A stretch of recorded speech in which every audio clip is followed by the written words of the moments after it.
कोल्हापुरातील गुन्हेगार सुरेश साखरे याच्यावर गोळीबार करणाऱ्या रफिक उर्फ देवा मुल्ला आणि शहाबाज मुल्ला या दोघांना न्यायालयानं 3 दिवसांची पोलीस कोठडी सुनावली आहे।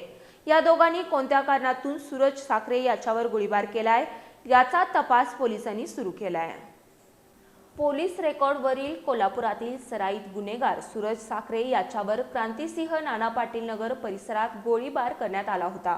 गुरुवारी घडलेल्या या घटनेनंतर कोल्हापूर स्थानिक गुन्हे अन्वेषण शाखेनं गोळीबार करणाऱ्या रफिक उर्फ देवा पीरसाहेब मुल्ला आणि शहाबाज राजू मुल्ला या दोघांना शुक्रवारी अटक केली आहे। पोलिसांनी आज या दोघांना न्यायालयात हजर केलं असता न्यायालयानं या दोघांनाही 3 दिवसांची पोलीस कोठडी सुनावली आहे। अनैतिक संबंध, टोळी युद्धातील वर्चस्ववाद, पूर्वीची खुन्नस तसंच आर्थिक, व्यावसायिक आणि राजकीय वाद यापैकी कोणत्या कारणातून सूरज साखरे याच्यावर गोळीबार करण्यात आला आहे याची सखोल चौकशी सुरू असल्याचं वरिष्ठ पोलीस सूत्रांकडून सांगण्यात आलंय।